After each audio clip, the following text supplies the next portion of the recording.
Yes, welcome to round 21 of the WestsLife podcast. And apologies if you missed this last week. Got a few technical issues, so shout out to my in-laws who are letting me use their computer to cut together this episode this week. And as you might have noticed, the production quality is probably not going to be as good, but hopefully enough to get you through the show. So hopefully I'll have that all sorted. I guess I was like a wife giving their husband the silent treatment last week and had a few blokes asking me if I'm okay and where I was. And it was only a bunch of servo flowers and some chocolates off being a happy wife in the end. But jokes aside, I am back for another episode this week. On today's show, the news, the preview, and I'll finish with 5 questions being asked of Jacob Liddle and try and answer them. As you may have heard during the week, Jacob Liddle has re-signed for 2 more years. Some people are happy, some are sad. As you may know, I am the self-proclaimed president of Liddle Island. I'm a massive fan of Lids. So I'm going to go into bat for my fellow Gosford-born boy in the last segment. But first up, here are the news. Here is the news, rather. Poor grammar with the finish there for any grammar Nazis who caught me on that last bit in the last segment. But Jacob Liddle, as I said, has signed for another 2 years. The West Tigers, I think this is a good thing, but Robbie's retiring at the end of the year, so he will move into the number 9 spot. Next year we've got young Jake Simkin coming down from Queensland, but he's only 19, I believe, so he's still probably a year or two, and we'll have to do, I guess, the same thing Little's been doing the last few years and bide his time in lower grades. But a couple of the players, his teammates, gave him some raps during the week and the good video content that the West Tigers guys have put out. Chrissy Lawrence, he said he's improved his defence a lot, which I think is definitely happening, as I'll speak to later. And Brooksy compared him to Damien Cook, funny enough, which I kind of agree with. And Emma Lawrence, the reporter, who's Chrissy Lawrence's sister, obviously, she said to Lids, how do you feel about being compared to Damien Cook? And he said, he's a player that he looks up to, as well as Robbie, and a bit of, for his kicking game, and Cam Smith for his game control. So he's going to work hard, I think, Lids. But we'll get to that later on. In other news, so if you're planning to go to the last game of the year, not including semi-finals at Leichhardt Oval against the Sharks, reserve seating has sold out, every single seat. So that doesn't mean the Hill. You can still get tickets for the Hill, but I thought I'd give a warning now that if you haven't bought tickets for that game or you don't have a membership to get in, get your ass into gear and get onto Ticketek. Speaking of which, I saw a guy post on Facebook after the Leichhardt game last week spewing that he had to pay $40 at the gate at Leichhardt. Mate, they're $30 on Ticketek.com, $75 for a family if you buy them online. So whoever that was, get in the 21st century, mate. Get your smartphone out, buy them online, and they send the tickets to your phone. So, you make yourself look like an idiot, in my opinion. It's technology, mate. Get with it. It's like the Woolies self-checkouts. People hate them. I love them. Yeah, get in, get out. But I digress. Joshy Aloye, he has been nominated for the Ken Stevens Medal. He's a good guy on and off the field. So hit up westtigers.com.au for the details on how to vote there. And speaking of good boys, Lukey Brooks, he paid a visit to a man named David who is in palliative care with cancer in hospital at the moment, and he's a big Tigers fan and happened to be mates with Brooksy's junior coach. And his junior coach sent him a text, and Brooksy paid him a visit at the hospital, and just like off the bat, of his own goodwill, and say what you want about this club on the field, but it's just full of so many good guys, and Josh and Brooksy are both in that category for sure. The women's side last week, they lost in heartbreaking circumstances. So Mounties will go through to the grand final. They scored a late try in that game to win 14-10.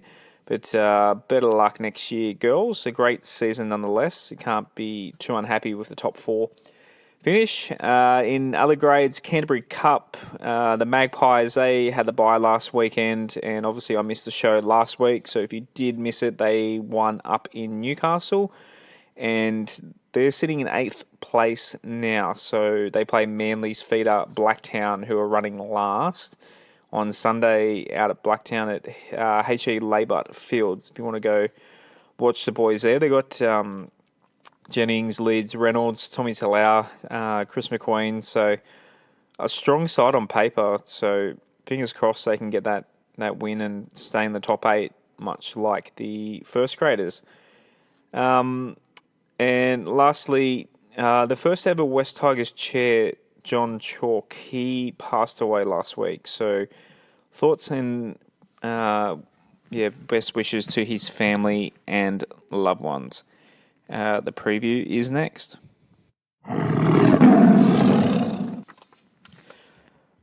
Round 21 is here. We're in 8th spot and in with a chance. So this game is massively important. We're playing the Bulldogs, one of the a dangerous game because we're expected to win. I expect us to win, but I'm terrified nonetheless because, let's be honest, we've been heartbroken in the past for several years now. So 7:35 rather, Saturday night at ANZ Stadium. The team list is 1-17, is exactly the same 3 weeks in a row now. So Madge doesn't want to change a winning formula, so you can't argue with that. Now, something different this week. I had a few people, I asked for your predictions on Twitter, so give us a follow at WestsLife Pod on Twitter, as well as Instagram and Facebook, as I always say. But thank you to those who did reply on Twitter. So, Travis McMahon? I'm terrible with names. Sorry, Travis, correct me if I'm wrong there. McMahon? Anyway, he reckons we'll have another Cheekham clutch play when we're down by 2 in the last minute. I don't know if my heart can handle that, but I'll take a win however we can. David Batanaris, I think I said your name right there, David. Guys, hit me up on Twitter and phonetically spell out your names for me if I don't pronounce them right. I'm married to an Italian, so you'd think I'd be pretty good with exotic names by now, but no. Central Coast born and raised, and the English language is pretty simple up there. Anyway, he reckons Robbie's going to score 3 games in a row. Why not? He's playing 80 minutes, and we should rack up a few tries. So, yeah, I'd probably put a few bucks on Robbie to go again. Why not? I had him into 1-12 last week. I was sitting there in the stands with my wife last week, and I said, Robbie Farah is going to score a try. I know that much. But do I go 13 plus? I think we should win 13 plus. And she didn't care, so there was no response from her. I thought, no, I'll be conservative and go 1-12. And sure enough, we absolutely carve up the Cowboys, and I don't get the chockies into my betting account there. But Robbie again, why not? Aaron Thompson, he reckons a 20-point win. He wants a 20-point win on his dad's birthday with a Corey try and Brooksy with a couple of assists. Happy birthday to your old man, mate. And I'd be wrapped with that result. And I'd put that in a gift with a bow and send it to your dad if I could. That would be really nice. Speaking of birthdays, I have to miss the game Saturday night because it's my wife's grandmother's 90th birthday. So happy birthday to you, Nuna. But I know what you're thinking, guys. And yes, it is selfish to have a birthday during footy season. So same with weddings and funerals. Save it for the spring or summer. If you're going to have a baby, just plan for it, guys. Don't have a baby between March and September. It's just selfish. Frulan's on Twitter. He reckons 36-4. So very specific and very confident there, mate. But I hope so. Adam Gladwell, he just simply says a close win. And then my fellow coastie, Bryson, he's predicting a loss. You young kids, Bryson's only 20, so they are the generation of pessimists. But yeah, just quietly, I'm terrified at this game, and I think we should win. And I think we should win 13 plus. But I capitalise should there, because yeah, there's no should when it comes to the Tigers. But my bet of the week, I'm going to go 13 plus. I think Madge will have him up for the game. And a little left of field, I think Luke Garner for a try, and throwing Corey as well, because I think we'll get a few tries. And I think Luke Garner, the guy just hits holes so beautifully, and I can just see a Luke Brooks or a Benji Marshall short ball bang straight through the hole and crashing over. So that is my prediction for the week. That's the game preview. Now to finish, my Jacob Liddle feature. So normally I end on a rant to finish the show, but I guess my rant this week is I'm going to split it into 5 questions people are asking of Jacob Liddle. As I've said previously, I don't really want to be known for being analysis sort of show. I'm more want to do featurey sort of stuff because I've got 0 rugby league qualifications other than sitting on the hill and the stands watching games from afar.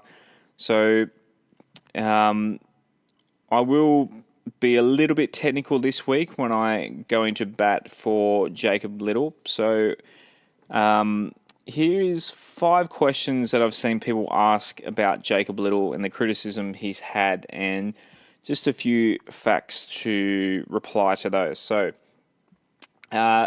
firstly, people are saying he can't play 80 minutes. Now, I find that a little bit hard to agree with because he simply hasn't had the chance to yet. He's been doing it in New South Wales Cup, and obviously that's a lot different to NRL, but you can't really say he can't do something if he literally hasn't been given the opportunity to. So, sure, it can be a question, but I don't think you can out and out say the guy can't play 80. And yeah, who knows yet? I think he can. I think another preseason he'll be ready to go for 80 minutes. Secondly, his defence. People will question his defence, and as Chris Lawrence said in his interview this week, he's improved a lot.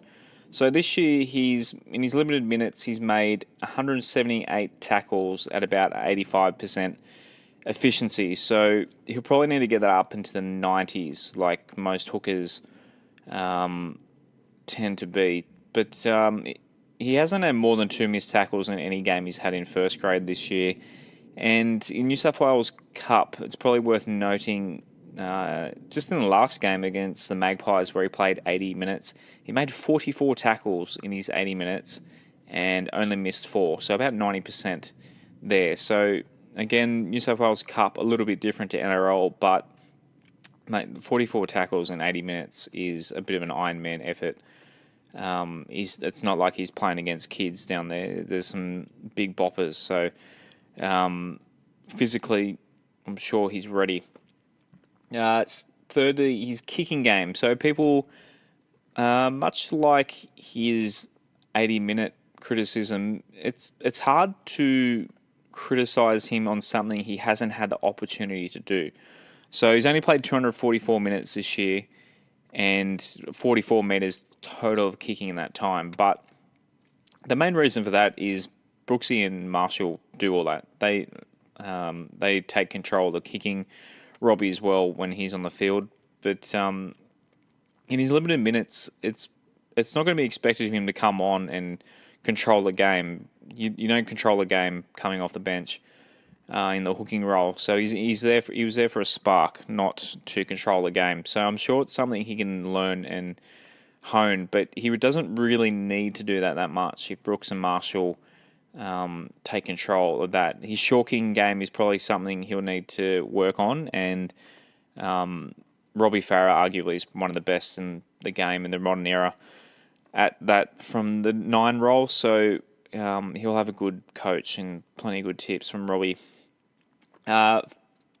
Fourthly, his injury history. So yeah, it's concerning, but you only have to look at guys like Benji who had injuries early in their career, and when they're young and they haven't filled out, they can be unlucky with injuries, just like Benji was with his shoulders. So another season bulking up.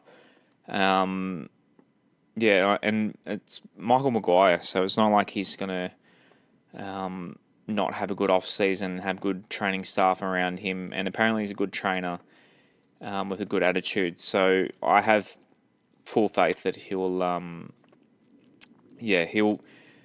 his size, I guess it's another point that could probably be separated. That'll make it 6 points here, but he's not actually that small. He's 184 centimeters or 6'1". He's actually a decent size bloke for a hooker anyway.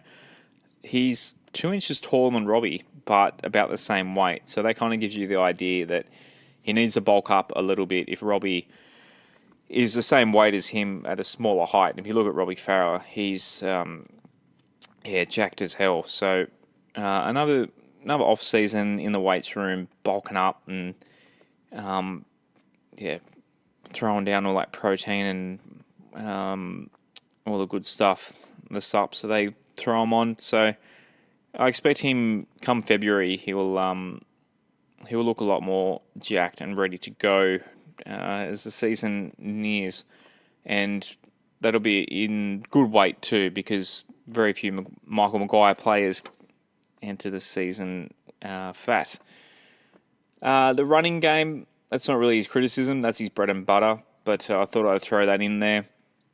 As I said earlier in the show, I think Damien Cook is a good comparison for him, and that might be overrating him a little bit, because Damien Cook is probably the best hooker in the game at the moment. After Cameron Smith, you could probably argue for either there, but Damien Cook's probably the most game-changing when it comes to the running. So they reckon that he's one of the quickest guys at the club of all the players in the team. Not that we have any super speedsters like your Tedesco's, your Josh Adokars, Trebojevic sort of thing, but from all reports, they keep these things kind of secret, the NRL teams, but he's apparently one of the quickest sprinters when they do the pre-season testing. So there's absolutely no question when it comes to his running game, and you only have to see that on the field, just the eye test. When he's on the field when he was getting picked, and notice the speed difference between him and Farah, and it's just the game would speed up. So there are a few points this year when he actually did make a huge difference, but obviously Madge is sticking with Robbie for 80 minutes and wants 4 forwards on the bench, and that kind of makes sense, I guess. But lastly, the last question, his experience. So he's only played 36 NRL games, which isn't a lot considering he made his debut 2016. So 4 seasons, including this year, and he's been playing mostly New South Wales Cup. But he's played a lot of New South Wales Cup in that time, so he has had experience. And again, New South Wales Cup is a different level to NRL, but to get the Damien Cook comparison out again, he played a lot of second grade, pretty much to a similar age as Jacob. So, he's kind of cutting a similar path to Cook, and I think he will. And my hot take is, note this down for a few years' time, I reckon he could well be the successor to Damien Cook in the New South Wales spot in a few years. That's how highly I rate Jacob Liddle. So that is all my little bragging or supporting this week. That's the show for this week. Thank you again to those who contacted me on Twitter and said they missed the show last week. I'll try and get the show back out next week, and hopefully I'll have my computer sorted. And so good luck to everyone heading out to ANZ Stadium Saturday night. Cheer extra hard for me while I'm eating pasta with Nuna and her 90th birthday. But until next week, go the Tigers.